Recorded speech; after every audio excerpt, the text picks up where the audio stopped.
अस्सलामु अलैकुम वरहमतुल्लाहि ताला वबरकातुहू। उम्मीद करता हूँ आप हज़रात खैरियत से होंगे। नाज़रीन इकराम, देखिए आपको जो है ज़रूरी ये काम करना है कल तक, ठीक है। बहुत ध्यान से मेरी ये बात सुनना नाज़रीन इकराम। देखिए अगर आज हम खामोश हो गए ना तो हमें जो है हर जगह दबाया जाएगा। नाज़रीन इकराम देखिए, मुसलमानों को अब इत्तेहाद पर आना है, मुसलमानों को मिलकर ये काम करना है। नाज़रीन इकराम देखिए, जैसा कि आपको मालूम है कि एक नाजायज़ कुत्ते ने अमीश देवगन ने हुज़ूर ख्वाजा गरीब नवाज़ रहमतुल्लाहि ताला अलैहि की शान में जो गुस्ताखी की है वो नाकाबिल बर्दाश्त है। और नाज़रीन इकराम, आप हज़रात को मैं बता दूं कि हर दरगाह से, हर मदरसे से और हर दरसगाह से जो है अब FIR दर्ज हो चुकी हैं इसके ख़िलाफ़। नाज़रीन इकराम, बरेली शरीफ से भी और अजमेर शरीफ से भी और महारारा शरीफ से भी काफ़ी जगहों से जो है FIR दर्ज हो चुकी है। नाज़रीन इकराम, आपसे मैं यही गुजारिश करूँगा कि आप लोग जो है इकट्ठे होकर जाएं और इस अमीश देवगन कुत्ते की औलाद को जाकर आप सबक सिखाएं, यानी कि इसके ख़िलाफ़ FIR दर्ज कराएं। नाज़रीन इकराम, यही वक्त है मुसलमानों।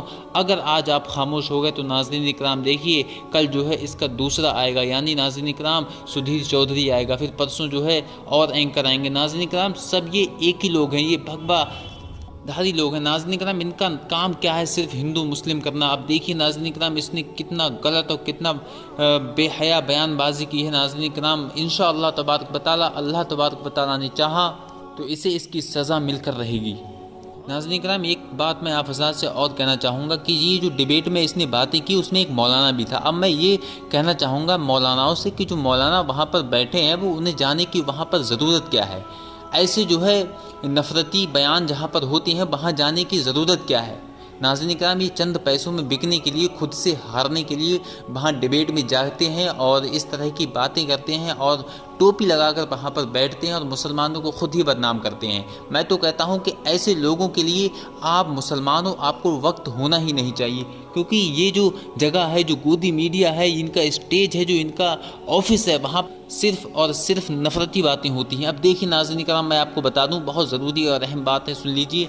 अभी आपको मालूम है, जल्द ही अभी कल की ये बात है, सेना वहाँ की थी चाइना की, और वहाँ की सेना ने जो है हिंदुस्तान के लगभग, सुनने में तो यही आ रहा है कि 20 लोगों को मार गिराया है। अब जो है पता नहीं 20 हैं, इससे ज़्यादा हैं।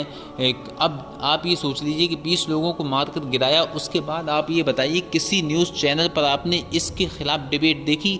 कोई डिबेट नहीं देखी, कोई बात नहीं चल रही है किसी तरह की। सारे के सारे न्यूज़ चैनल, गोदी मीडिया के चैनल ठंडे पड़े हैं। क्यों ठंडे पड़े हैं? क्योंकि नाज़रीन इकराम, अगर वो इस पर बोलें तो बोलें क्या? क्योंकि नाज़रीन इकराम, वो बिके हुए चैनल हैं, वो उन्हें गोदी मीडिया चैनल कहा जाता है।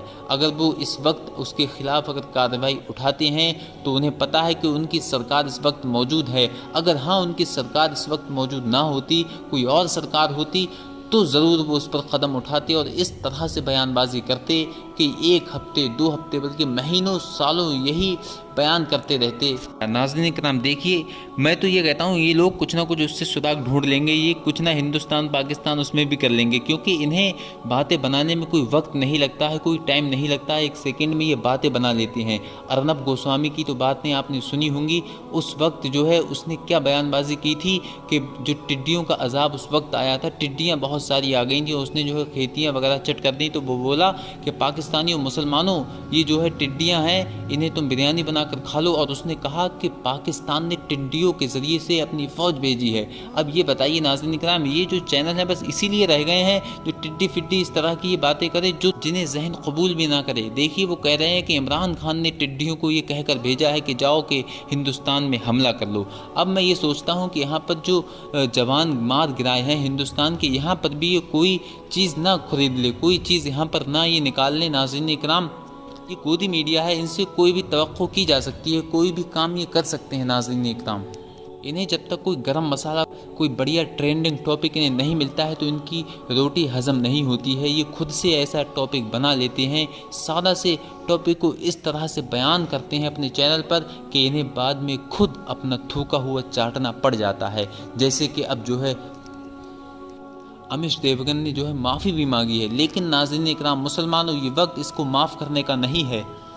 इसे इसकी सज़ा मिलना चाहिए। अगर आज हम खामोश हो गए तो कल को और भड़वे निकल कर आएंगे और इसी तरह मुसलमानों और मुसलमानों के जो रहनुमा है उनके ख़िलाफ़ ये बयानबाजी करते रहेंगे। तो नाज़रीन इकराम, बस आपसे यही गुजारिश करूँगा, इस वीडियो को जितना हो सके उतना शेयर कर दें, हर ग्रुप में, हर फेसबुक ग्रुप में, हर व्हाट्सएप ग्रुप में, क्योंकि ये गोदी मीडिया वाले लोग हैं ना, ये कुछ ना कुछ अपने चैनल पर ऐसा दिखाते रहते हैं जिससे हिंदू मुस्लिम होता रहे। देखिए नाज़रीन करम, कोरोना आया तो फिर तबलीगियों को पकड़ा, तबलीगी जमातियों को पकड़ा, ठीक है। उसमें इन्होंने हिंदू मुस्लिम किया, बहुत सारा बवाल किया। उसके बाद इन लोगों ने क्या किया, उसके बाद ये जो है बाबरी मस्जिद पर पहुँच गए। फिर दोबारा से बाबरी मस्जिद पर क्या है, वहाँ पर कुछ मलबा निकला, कुछ किसी तरह से निकला, वहाँ पर मूर्तियाँ वगैरह दिखाई कि ये निकला वो निकला, माँ झाड़ तमाम उल्टी सीधी बातें अपने वीडियो में बताने लगे इधर उधर की। क्योंकि इन्हें जो है बस मसला ऐसा चाहिए कि दोनों बज़िद रहें, यानी एक दूसरे से बिल्कुल नफ़रतें इस तरह से भरते रहें, बहुत बुरी तरह से। यानी एक दूसरे को देखकर हिंदू जब मुसलमान को देखे तो मुसलमान का खून खौल जाए, और मुसलमान हिंदू को देखे तो हिंदू का। इस तरह से ये लोग चाहते हैं नाज़रीन इकराम। इसलिए ये जितने भी चैनल हैं गोदी मीडिया के, अभी आपसे मैं गुजारिश करूंगा, इन सबको रिपोर्ट कीजिए। रिपोर्ट करने के साथ ही साथ इन सबको अनसब्सक्राइब कीजिए।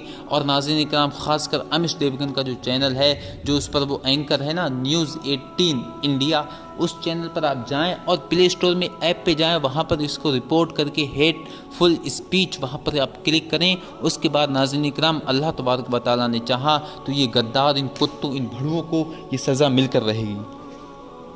अल्लाह तबारक व तआला से दुआ है हम तमाम मोमिनीन को फैज़ान हुज़ूर गरीब नवाज से माला माल फरमाए, आमीन सुम्मा आमीन।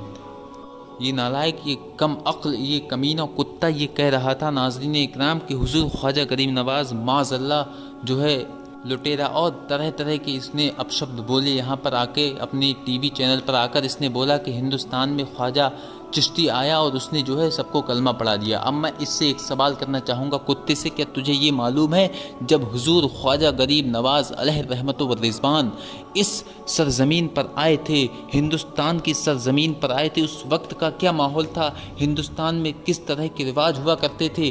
क्या हिंदू परेशान नहीं था?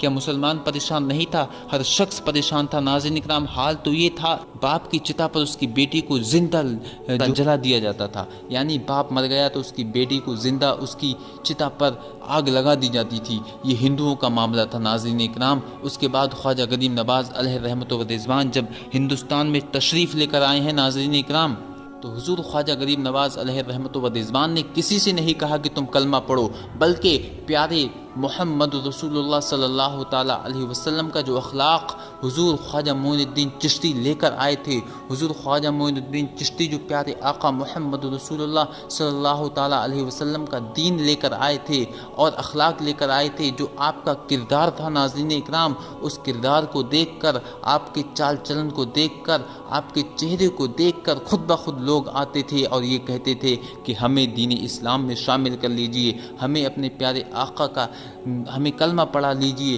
कि जब आपका इतना नूरानी चेहरा है, जब आपके चाल ढाल ऐसे इतने प्यारे हैं, आपका रहन सहन इतना अच्छा इतना प्यारा है, तो कमली वाले मुस्तफ़ा जो दोनों जहां का मालिक है उसका आलम क्या होगा। नाज़रीन इकराम, खुद ब खुद लोग आते और हुजूर ख्वाजा गरीब नवाज़ अलैहि रहमत व रिज़वान की बारगाह में कलमा शरीफ पढ़ने लगते। नाज़रीन इकराम, हुजूर ख्वाजा गरीब नवाज़ ने कभी किसी से ज़बरदस्ती नहीं कहा कि तू कलमा पढ़, कभी किसी से बल्कि ये भी नहीं कहा कि तू कलमा पढ़। नाज़रीन इकराम, ख्वाजा गरीब नवाज़ अलैहि रहमत व रिज़वान की बारगाह में काफिर आते और आने के बाद जब आपका रहन सहन और आपका तरीक़ा देखते तो ख़ुद ब खुद नाज़रीन इकराम अल्लाह तबारक व तआला ने हुजूर ख्वाजा गरीब नवाज़ अलैहि रहमत व रिज़वान के चेहरे में वो रौनक अता फरमाई थी। हुजूर ख्वाजा गरीब नवाज़ अलैहि रहमत व रिज़वान की ज़ुबान में वो तासीर अता की थी कि जो भी आपको देख लेता था, जो भी आपकी प्यारी गुफ्तगू सुन लिया करता था, जो भी आपके प्यारे अल्फाज सुन लिया करता था, जो भी शख्स आपकी तकरीर को सुन लिया करता था, नाज़रीन इकराम, तो उसे चैन नहीं पड़ता था। वो अपने बिस्तर पर बिलबिलाता रहता था कि काश मैं फिर से हुजूर ख्वाजा मोइनुद्दीन चिश्ती की तकरीर को सुन लूँ, काश मैं दोबारा से हुजूर ख्वाजा मोइनुद्दीन चिश्ती के पास जाऊँ, काश मैं हुजूर ख्वाजा मोइनुद्दीन चिश्ती की महफिल में बैठूँ। ये जो है हिंदू और काफिर ये सोचते थे नाज़रीन इकराम, जब हुजूर ख्वाजा गरीब नवाज़ को एक बार सुनते थे फिर उन्हें चैन नहीं पड़ता था, क्योंकि नाज़रीन इकराम उनकी आंखें खुल जाती थी। उन्हें मालूम था कि इस दुनिया में हम क्यों भेजे गए हैं, इस दुनिया में हम खाने पकाने बुतों की पूजा करने नहीं भेजे गए हैं, बल्कि इस दुनिया में अगर हमें भेजा है अल्लाह तबारक व तआला ने तो अपनी इबादत के लिए भेजा है नाज़रीन इकराम। जैसा कि हुजूर ख्वाजा गरीब नवाज़ अलैहि रहमत व रिज़वान अपने मुरीदों को ये सबक दिया करते थे नाज़रीन इकराम। बहुत प्यारा मंज़र लगता था। इसी तरह हज़ारों बल्कि 90 लाख जो है आपने मुसलमान किए हिंदुस्तान में नाज़रीन इकराम। और अगर आज जो है हम नमाज़ पढ़ रहे हैं मस्जिद में पुरसुकून से, अगर आज हमारी मीनारों से सुराहियों से अज़ान की आवाज़ जा रही है तो ये मेरे ख्वाजा गरीब नवाज़ का ही करम है। अगर आज हम जो है चैन की नींद यहाँ हिंदुस्तान में सो रहे हैं तो ये किसी और का नहीं बल्कि ख्वाजा गरीब नवाज़ का करम है। और ये कुत्ते, ये भड़ू ये कहते हैं कि हुजूर ख्वाजा गरीब नवाज़ की शान में ये गुस्ताखी करते हैं। नाज़रीन इकराम, इन्हें सबक सिखाया जाए, इस वीडियो को आगे शेयर किया जाए। अस्सलामु अलैकुम व रहमतुल्लाहि ताला व बरकातुहू।